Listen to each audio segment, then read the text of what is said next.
Wolf crack کی خوفناک کہانی۔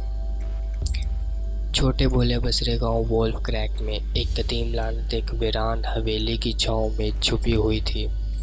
دہائیوں سے دیہاتی سرگوشیوں میں اس خوف کی بات کرتے تھے جو اس کے پوشیدہ دیواروں کے اندر رہتا تھا، لیکن ایک رات وولف کریک کی کہانی ایک حقیقت بن گئی جب ایک بے خبر مسافر اس کا شکار بنا۔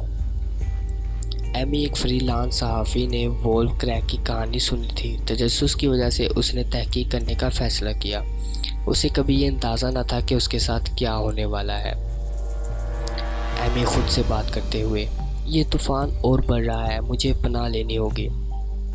مجبور ہو کر اور کوئی دوسرا راستہ نہ دیکھتے ہوئے ایمی نے حویلی میں پناہ لینے کا فیصلہ کیا، بغیر یہ جانے کہ اس کے اندر بدروحیں موجود تھی۔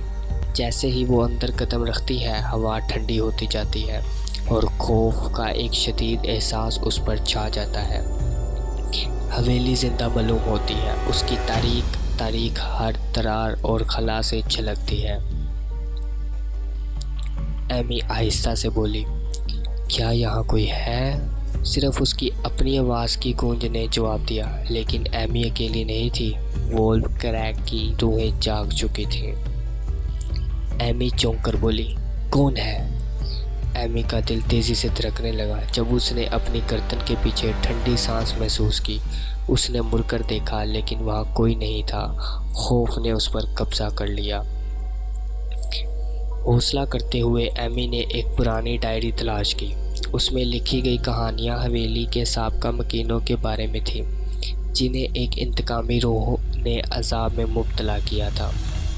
ایمی بلند آواز میں پڑھتے ہوئے بولی، روح اس وقت تک آرام نہیں کرے گی جب تک کہ وہ ایک اور روح کو قبضے میں نہ لے لے۔ اچانک کمرہ اور ٹھنڈا ہو گیا اور وولف کریک کی روحیں ظاہر ہوئیں۔ ان کی غمگین چیخیں ہوا میں گونجنے لگیں، ہر ایک ان کے برداشت کیے گئے درد کی گواہی دے رہی تھی۔ ایمی خوفزدہ، نہیں، یہ حقیقت نہیں ہو سکتی۔ لیکن یہ سب حقیقت تھی۔ روحیں ایمی کے قریب آتی گئیں، ان کے ٹھنڈے ہاتھ اس کی طرف بڑھتے گئے۔ اگلی صبح وولف کریک کے دیہاتیوں نے ایمی کی کار حویلی کے سامنے پائی۔ ایمی کو کبھی دوبارہ نہیں دیکھا گیا۔ اس کی قسمت وولف کریک نے مہر بند کر دی، اور اس طرح وولف کریک کی کہانی اور بھی ڈراؤنی بن گئی اور ایک اور روح کو اپنا شکار بنا لیا۔ جو بھی وہاں جانے کی ہمت کرے ہوشیار رہے، کچھ کہانیاں بہتر ہے کہ نہ بتائی جائیں، اور خوفناک کہانیوں کے لیے سبسکرائب کریں۔ اگلی بار تک محفوظ رہیں اور ڈرتے رہیں۔